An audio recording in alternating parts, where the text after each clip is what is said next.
Assalamualaikum warahmatullahi wabarakatuh. Teman-teman, kita akan belajar kitab Fathul Qorib. Di sini saya langsung memulai di halaman ketiga. Kalau teman-teman memiliki kitabnya, silahkan dibuka. Di sini saya langsung memulai di Kitabu Ahkami At-Toharoti. Ya, di sini kitab hukum-hukum bersuci. Di sini penulis mengawali dari definisi kitab. Kita mulai baca ya. Wal kitabu lughatan masdarun bima'na ad-dhammi wal jam'i. Jadi kitab lughatan secara bahasa masdarun bima'na dengan makna ad-dhammi wal jam'i, menggabungkan dan mengumpulkan. Maksudnya masdarun ini gimana? Maksudnya kata kitab itu bentuknya adalah masdar. Secara bentuk dia masdar. Dan secara artinya adalah menggabungkan dan mengumpulkan atau mengumpulkan. Itu definisi kitab dari sisi bahasa. Di sini beliau melanjutkan wa istilahan, dan secara istilah maksudnya kitab ya. Kitab secara istilah artinya adalah ismun li jinsin minal ahkami. Nama bagi jenis dari hukum-hukum. Jadi secara istilah kitab artinya adalah nama bagi jenis dari hukum-hukum. Maksudnya gimana? Maksudnya seperti ini. Saya kasih contoh terlebih dahulu ya. Oke. Jadi di sini kita tadi telah membacakan tentang definisi kitab ya, dari dua sisi, dari sisi bahasa maupun dari sisi istilah. Ini sekedar murojaah sedikit. Dari sisi bahasa adalah menggabungkan dan mengumpulkan atau mengumpulkan. Dari sisi istilah artinya adalah nama bagi jenis dari hukum-hukum. Nah, maksudnya dari sisi istilah itu seperti apa? Jadi seperti ini.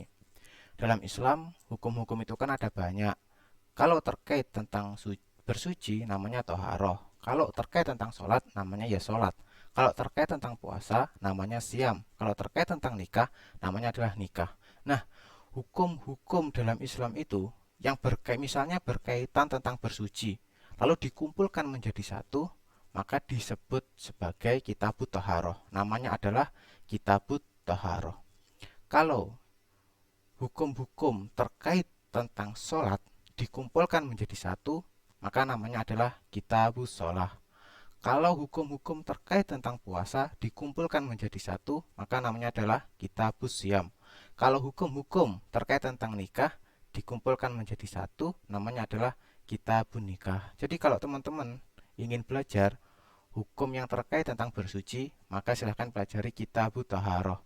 Kalau teman-teman ingin belajar hukum-hukum terkait tentang sholat, maka pelajari kitabus sholah dan seterusnya. Jadi itulah yang dimaksud dengan nama bagi jenis dari hukum-hukum seperti itu. Semoga bisa dipahami ya. Oke, kita lanjut. Di sini beliau menuliskan amma al-babu fasmun linauin mimma dakhala tahta zalikal jinsi. Adapun bab fasmun ialah nama linauin bagi macam, nama bagi macam mimma dakhala tahta zalikal jinsi, dari sesuatu yang masuk di bawah jenis itu.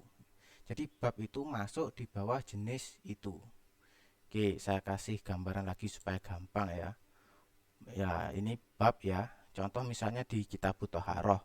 Di dalam kitab Toharoh itu ada bab. Babnya apa? Misal contoh kayak bab wudhu, bab tayamum.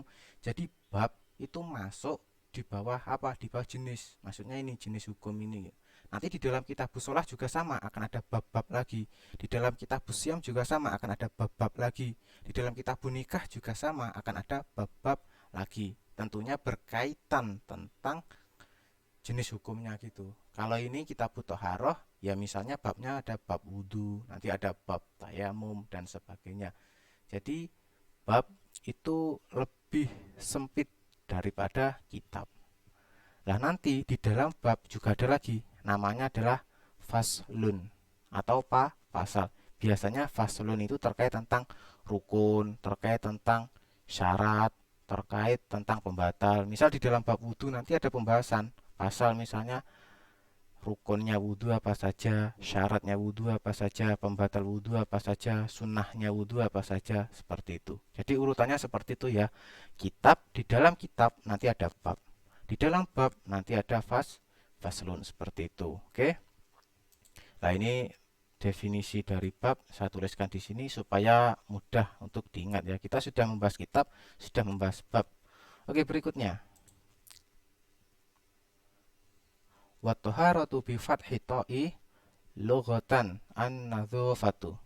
Wa taharah bi fathi ta' dan taharah bi fathi ta' maksudnya dengan fathah ta, di huruf ta ini di fathah, bacanya kan taharah gitu ya.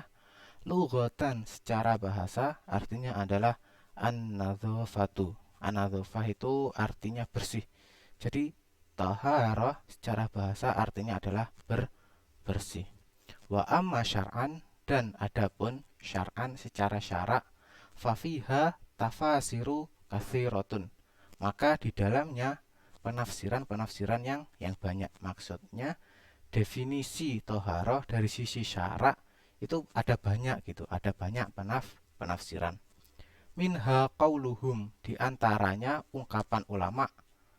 Ya di sini jadi humnya ini maksudnya ke ulama. Fi'lu ma tustabahu bihi as-sholatu, perbuatan yang dibolehkan dengannya sholat. Jadi toharah secara syarak perbuatan yang dibolehkan dengannya sholat. Nah, sekarang pertanyaannya, perbuatan apa saja itu? Di sini dijelaskan ai min wudu'in wa ghuslin wa taya mumin wa izalati najasatin, yakni dari wudu dan mandi, maksudnya mandi besar, mandi wajib, wa tayamumin dan tayamum, wa izalati najasatin dan menghilangkan najis. Jadi ini adalah rincian daripada taharah. Jadi kalau teman-teman berwudu, maka teman-teman itu telah sedang bertaharah. Kalau teman-teman mandi junub, berarti teman-teman sedang bertaharah. Kalau teman-teman tayamum, jadi teman-teman sedang bertaharah. Kalau teman-teman menghilangkan najis, berarti teman-teman sedang bertaharah. Jadi ini adalah rincian dari taharah. Berikutnya, amma at-tuharah bidumi. Lah ini amma at-tuharah tuh, jadi ini tuharah ya. Kalau yang tadi kan taharah, kalau ini tuharah bidom, maksudnya dengan domah, toknya di domah. Amma at-tuharah bidumi fasmun, ialah nama libagiyatil ma'i, libagiyatil, bagi sisa air. Jadi bagi sisa air itu adalah tuharah, maksudnya sisa air dari bersuci ya. Intinya kalau taharah itu adalah aktivitasnya, perbuatannya. Kalau tuharah itu adalah sisa air bersuci. Jadi seperti itu. Bentar, saya kasih tampilannya seperti ini. Nah, supaya lebih mudah diingat. Jadi taharah tadi dibagi menjadi dua ya. Maksudnya dari dua sisi, sisi bahasa dan juga sisi syarak. Sedangkan tuharah ini adalah nama bagi sisa air, maksudnya sisa air bersuci. Itu adalah perbedaan dari toharoh dan toharoh. Taib. Jadi teman-teman semuanya, di kesempatan kali ini kita telah membahas 4 hal kitab, bab, toharoh, dan tuharoh. Kita masih di kitabut toharoh. Seperti itu dulu, semoga bermanfaat. Assalamualaikum warahmatullahi wabarakatuh.